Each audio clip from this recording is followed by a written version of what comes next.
So welcome to our presentation and law one. So first we will go to define motivation and a summary of the motivation set put forth by Maslow. So first we go to the natures of motivation. The motivation is the physiological phenomenon which generate within an individual. A symbol is picking up a new hobby that interests you, following a self-care routine every day to feel better, helping someone move from our house to other, and playing on the community sport team for fun. So next we go to Maslow history of need. Maslow history of need is a model for understanding the motivation for the human behavior. A symbol include air, food, water, shelter, clothing, warmth, shade, and sleep. Safety need. A symbol include protection from element, security, order, law, and stability, love, and belongingness needs. And next, we will go to MCQ physical motivate. MCQ physiological motivation is a classification system that organizes theory of motive into the 16 categories. The system have a marketer to isolate motivate likely to be involved in various consumption situations. And here is the references. And next, my friend will introduce for you more about this chapter. My name is Nguyen, and I'm going to present about motivation theory and marketing strategy. So there are two types of motives. There are manifest motives. So manifest motives behind wearing an LV bag is that it makes my outfit looks good and my whole look is great. And latent motives are behind wearing an LV bag is that it makes me feels like I have money. So the lane motives can be explored through motivation research technique. However, the manifest motives is much more easier to explore through direct questioning. So one of these projective techniques are the third person technique, and involvement is defined as the consumer perception of the relevance or the interest in a product. So, depending on the level and type of involvement displayed by the consumer, marketers must then modify their approach to approach their their target audience. There are three types of motivational conflict: approach, avoidance, and avoidance. So of the marketing strategies relating to this conflict, I've put on the slides. So please pause the video and read the slides. The regulatory focus theory suggests that consumer may respond differently depending on whether promotion or prevent focus. The reasons are more prominent. So, promotional focus suggests that the clients are have think about positive outcomes. They think more abstractly and base their decision on their feeling and emotion, while prevention focus, consumers avoid undesirable consequences and think more concretely and base their judgment on real substantial information. Next, in this part, we will talk about personalities and the various theories around personality.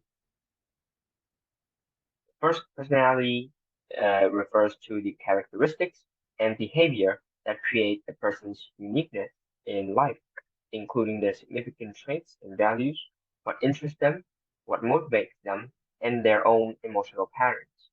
In consumer behavior, personality signifies the physiological characteristics that reflect how a person reacts to their surroundings. For example, people's different personalities show different individual choices for various products and brands when they go shopping. It also helps brand in deciding when and how to promote their products.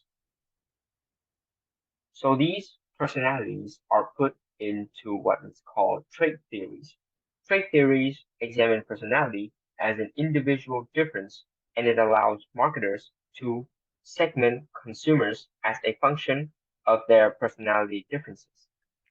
The personalities in these theories are consistent and measurable across different situations. For example, if your friend is talkative at home, they tend to also be talkative at work.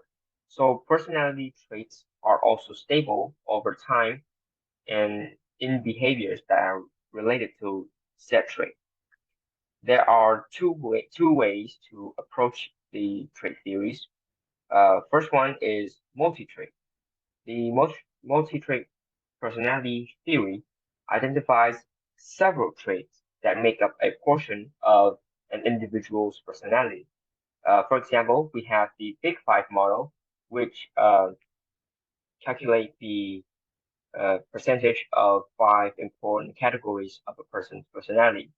Basically, to answer the questions like how much you chase new ideas, how hardworking you are, how tidy you are, how much you value other people's feelings, how alert you are with others, so on. The second way of approaching trait theories is single trait theories. It emphasizes one single trait as being particularly relevant to understanding a particular set of behaviors. So in the Big Five model, maybe they pick one out of those five traits uh, to make an understanding of a set of behaviors. Uh, and in single trait theories, people ruled out three common traits that consumers have. First, is the tendency of customers to prefer their local brands over foreign ones is known as consumer ethnocentrism. Second is the need of cognitive, which shows how passionate consumers are to learn information from building knowledge used for their own shopping behavior, or they could save it for future uses. And third one is consumers' need for uniqueness, which is an individual's pursuit of differentness related to others that are achieved through the acquisition, utilization, and the use of their goods to develop and enhance one's personal and social identity. And that is the end of my part. So, hello, Mr. Min. My name is Lynn, and welcome to Learn Objective for the use of personality in marketing practice. So, did you know that when you're buying a Nike shoes or an Apple, this is not you buying product. This is you are buying excitement. When you buy Apple, this is you buying excitement, competent and sophisticated. The word excitement, exciting, competent, and sophisticated are the words that we use to describe a trained personality. That's what we have to discuss in this part. Trained personality is uh trained personality is a set of human characteristics that become associated with a brain. So consumer perceive brain personality in terms of five basic dimensions, which is including sincerity, excitement, competence, sophistication, and roughness, which is that we just write in full in this table, and we can watch this later.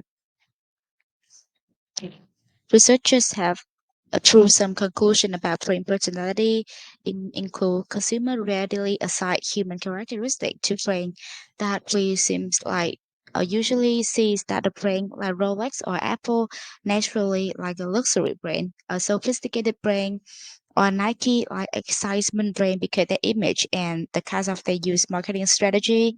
The second thing is brain personality creates expectation about key brain characteristic.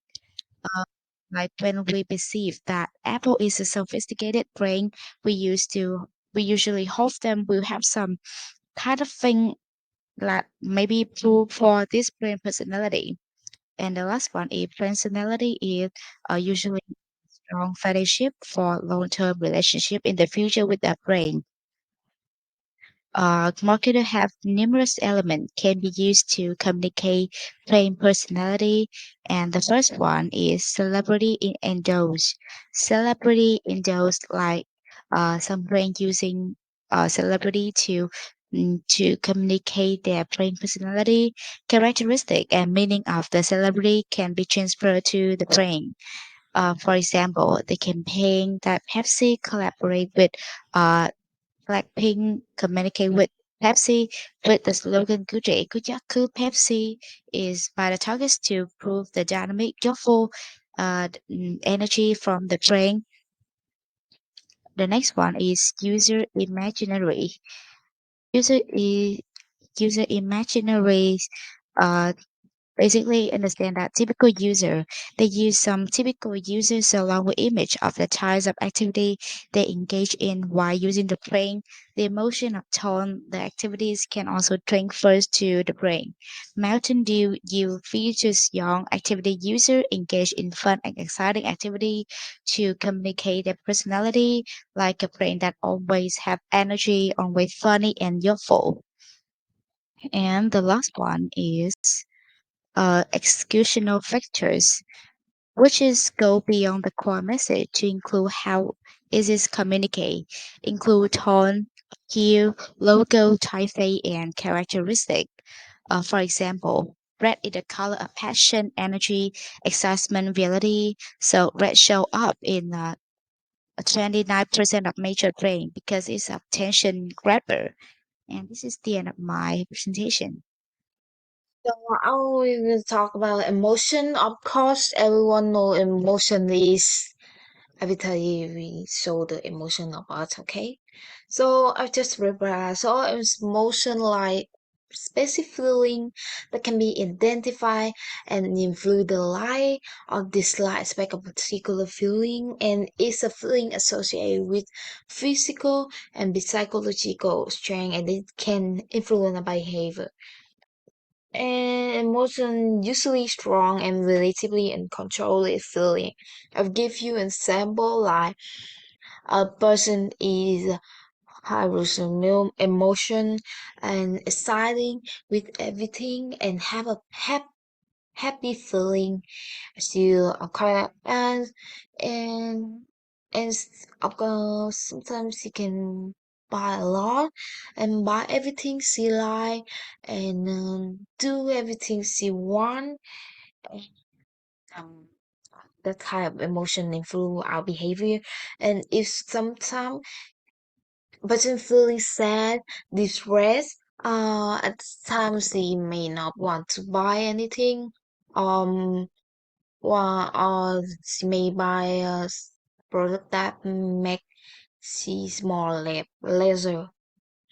And also there are some major dimensions of emotion, and we have three types: pleasure, arousal. So arousal like range from excitement to relaxation, and anger is a high arousal emotion, and sadness is a low arousal. And about dominant, so dominant like range from submission to feeling in control. Fears is low dominant, and an emotion a person have more choice over, such as admiration is high dominant. So we will continue to the next part and we will send it. Come to my presentation, I will introduce you about discuss how emotion can be used in developing marketing. So first, we will go to the emotion arousal as a product and a retail benefit. So everyone knows that consumer actively seek product whose primary or secondary benefit is emotional arousal. Example, this included having strong emotion like anger, angry, and fear. And we go to the emotional arousal state in response to our daily experience. For example, the fight, flight, or freeze response is a state of emotional arousal. And next, we will go to emotion arousal as a product and retail benefit. Marketer design or position product to prevent or reduce to the arousal of the unpleasant emotion. Example, marketer design or position product to prevent or reduce the arousal of unpleasant emotion. And next, we will go to consumer copying in a product and service encounter. A consumer direct contact with a service private provider, including upon face-to-face interaction and experience. Now you can see in the picture, we covered adaptability, copying, and the spontaneity. And next, I will go to emotion in advertising. Emotional marketing refers to marketing and advertising efforts that primarily use emotion to make your audience notice, remember, share, and buy. Hello, Mr. Mun. My name is Nguyen, and we are group 4. And in today's video, we are going to present about attitude and influencing attitude. So let's first define attitude. So attitude is the way a person feels, thinks, and behave towards in this context, a product or an advertisement. So attitude influence as well as reflect the lifestyle of the individual. Okay, so we already knew what is attitude and what it means in the consumer behavior field. Let's move on to the 3 different components of attitude. The first one is the cognitive component. It is a statement or belief about a certain something. For example, my colleague is a mean person. It reflects a person's statement that they believe to be true. The second component is the affective one. It has emotions, and those emotions often play a powerful effect in people's motivation and behavior. For example, I am frustrated because my colleague is mean. The third component of an attitude is behavioral. It refers to an intention to act based on the aftermath of the same statement. Uh, Continuing with our example, I am going to report to HR about my new colleague. So there's action here. So in hindsight, cognitive is a statement, affective is your emotion towards that statement, and behavioral is your action towards that same statement. So the 3 components wound up together to create certain aspects about attitude. And that's the end. Hello, Mr. Mun. My name is Lynn, and I will continue with learning objective 3, attitude change strategy.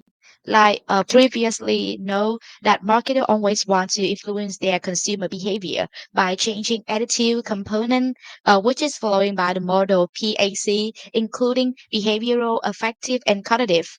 Following by this model, we have some strategy that may be concerned with this model. So the first thing that effective and usually approach to change consumer attitude is change the cognitive component that we can understand as basically involve shifting belief. For example, I have a targets that make my old brain become more useful for Gen Z. So I will collaborate with some influencer in the fashion, like Jennie from Blackpink or Joe Bui, a really famous fashionista. And the target is to make my brain become more useful in the consumer behavior. The second thing is shift important. We can watch the video.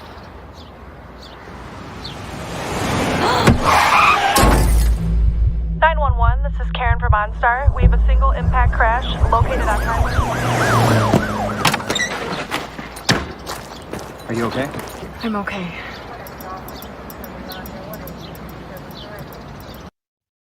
So in this example, OnStar is a subsidiary of General Motors, launched and emphasizing immediate response service as differentiator in their commercial, in their advertising, to show the customer that they have a differentiating.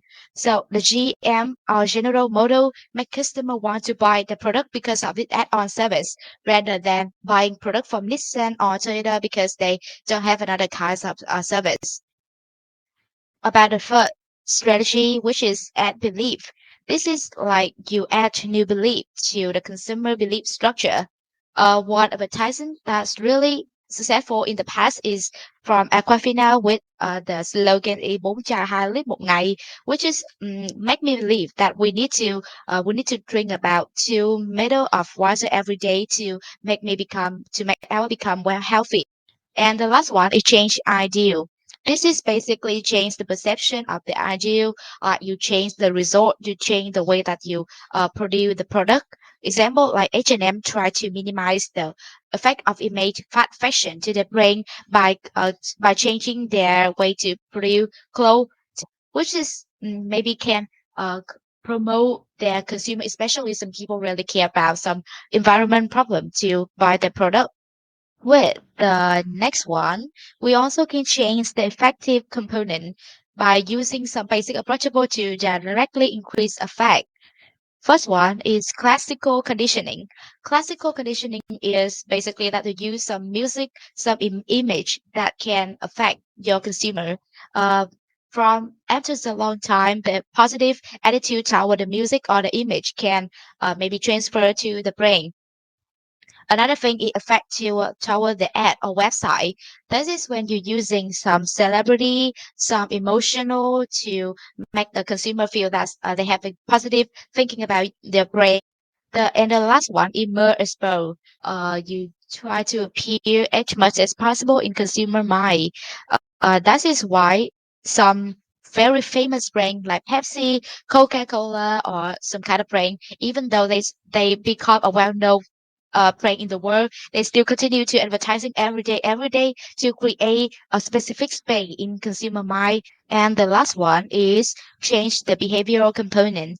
Behavioral, specifically purchase or use behavior, may occur in contrast to cognitive and affective component. This is like some marketers try to convince you to buy to buy their product, even though your cognitive or your affectives do not like the brand. This is basically like I really hate some product from H&M, but my idol is Blackpink is use some H&M product, so I think maybe this is not really bad. So I buy some H&M. I buy this product H&M to use, and after a long time, I changed my thinking. I changed my cognitive that maybe this is not that bad. So I continue to use H&M product after all. So that's what the marketer want. And this is the end of my presentation. I will discuss about elaboration livelihood model. I will call it in LM of persuasion. So EUM of persuasion is like a dual process theory describing the change of attitude. So it can be changed under various condition of involvement. Like in the very session, I have talked about it. Involvement in high or low level. So if you rotate the persuasive by taking the strength route, it means like you're involving in high level, and when you take rotate the persuasive by taking the peripheral route, you see you involving in low level. So okay, I will give you an example to easily understand. So like somebody is considering buy the house and she or he is persuaded by her friend to buy this house. I just give you an example. If she handle her friend persuasion to following the central route, which is taking involving in high level, she will carefully evaluate her friend agreement and think regionally about the cars, the location, the structure, the variety, or so on. We can say they process information intentionally, constantly, and make judgment. And if she take into process her friend message in peripheral group which is involving a low level, she will buy this house just because she like the design or her low idol live near this house, and she's just buy it because of that reason. It's mean like you think little um simply about that and do not handle it meticulously. Sometimes like you buy that product just because you want to try it and nothing more. It's mean like you process it into peripheral group. So come to the next part, and we'll continue it. So welcome to my presentation. I will introduce for you about describe the rule of the messenger sources peer and structures on a T2 chapter 11 law 5. So welcome. So pay attention. So first we will go to sources characteristic characteristic of the source of the persuasive messengers that are likely to influence the effectiveness of the messengers assemble sources credibility, sources attractiveness, and sources power. And next we will go to appeal of characteristic. Appeal characteristic through appeal of a book that engage the reader, which make it good read.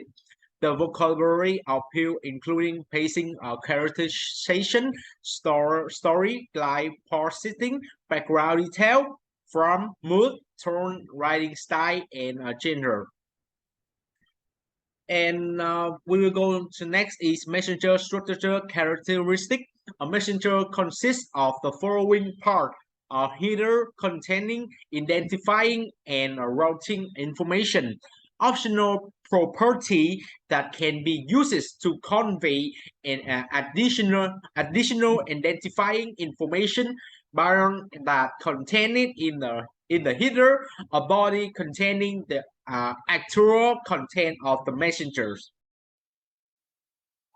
Hello, Mr. Minh, and welcome to the last section of this projective learning objective 6, market segmentation and product development strategy based on attitude. And my name is Lens again. About market segmentation, this is the key aspects of marketing and segmenting consumer on the basis of the most important attribute is that we call benefit segmentation. Marketer needs to know the importance that consumer attach to various product or service feature to find out the way that to serve their need. About product development, marketer must determine how much consumer desire with regard to the product performance or features. Seeks to determine when and to what extent customers are satisfied is really helpful for new product development strategy. And this is the last part of this section. Thank you for your listening. This is the list of reference that we use in the presentation. You can read more in the file document that we added. Thank you.